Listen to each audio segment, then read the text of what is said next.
வணக்கம். என் பெயர் இலக்கியா. நான் ஆஸ்டின் தமிழ் பள்ளியில் நிலை 5இல் படிக்கிறேன். பிரெஞ்சு காதல் மொழி, உருது கவிதை மொழி, ஆங்கிலம் சட்ட மொழி. ஆனால் அன்னை தமிழோ பக்தி மொழி. காரணம், மற்ற மொழிகளில் பாடியவர்கள் எல்லாம் இறைவனுக்கு பின்னால் சென்றார்கள். தமிழில் பாடியவருக்கு பின் இறைவனே சென்றான். என் தாய் தமிழுக்கு என் முதல் வணக்கம். நான் எடுத்துக்கொண்ட தலைப்பு மனிதநேயம். எது மனிதநேயம்?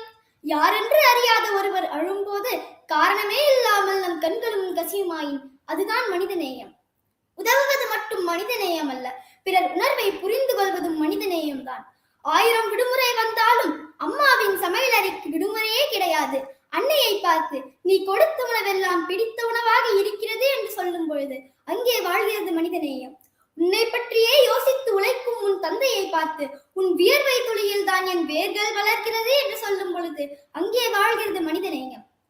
காற்று வீசும் திசையில் தான் காகிதம் பறக்கும், கருணையுள்ள இதயத்தில் தான் கடவுளும் இருக்கும். காற்று வீசும் திசையில் தான் காகிதம் பறக்கும், கருணையுள்ள இதயத்தில் தான் கடவுளும் இருக்கும்.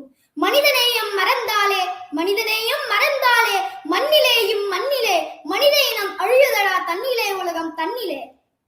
அண்மையில் ஒரு சம்பவம். கேரளாவில் ஒரு வாழைத்தோப்பில் யானை புகுந்து வாழை மரங்களை எல்லாம் நாசம் செய்தது. ஆனால் ஒரே ஒரு மரம் மட்டும் எஞ்சி இருந்தது. அருகே சென்று பார்த்த போதுதான் அதற்கான காரணம் புரிந்தது. அந்த மரத்தில் ஒரு குருவி கூடு கட்டி குஞ்சு பொரித்திருந்தது. ஆக இனத்தை கடந்து உயிர்களை நேசிப்பதில் இருக்கிறது மனிதநேயம். மனிதனுக்கும் மிருகத்திற்கும் ஒரே ஒரு வித்தியாசம்தான். தேவையறிந்து தேடி செல்வது மிருகம், தனக்கு எது தேவை என்றே தெரியாமல் தேடி அலைபவன் மனிதன். வாடிய பயிரை கண்ட போதெல்லாம் வாடினேன் என்றார். அது மட்டுமா? கையை வீசி நடந்தால் காற்றுக்கு வலிக்கும் என்று தன் கையை சட்டை பையில் வைத்து நடந்தார் வள்ளலார். ஆக காற்றுக்கு கூட வலிக்க கூடாது என்று எண்ணும் கருணை உள்ளமே மனிதநேயம்.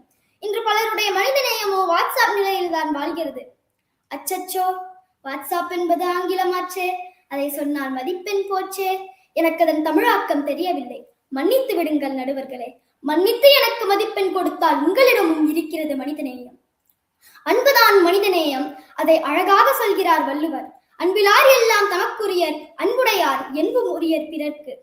பணத்தை கொடுத்து கடவுளை பார்க்கிறோம், பின்பு கடவுளை பார்த்து பணத்தை கேட்கிறோம். மனித நேயத்தை பற்றி பேசுகிறோம், சக மனிதனுக்கு உதவி என்றால் காற்றை போல கடந்து போகிறோம். மானுட சேவையே மகத்தானது, பணம்தான் எல்லாம்.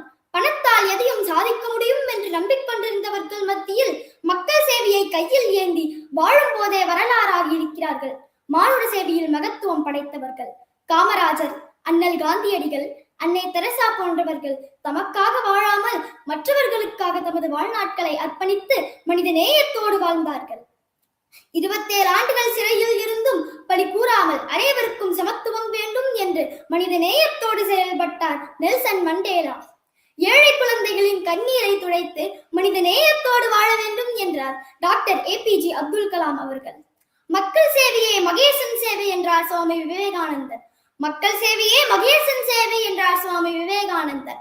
மனிதன் வெறும் மனிதனாக இல்லாமல் மனிதன் புனிதனாக மாற வேண்டும் என்றால் அவனிடம் மனிதநேயம் மலர வேண்டும்.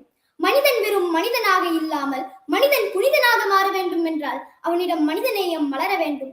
இன்பத்தை, ஏற்றத்தை, நல்ல மாற்றத்தை, ஊக்கத்தை, நல்ல தாக்கத்தை தர இருக்கிற மனித நேயத்தை போற்றி நல்ல வாய்ப்புக்கு நன்றி பாராட்டி விடைபெறுகிறேன். நன்றி, வணக்கம்.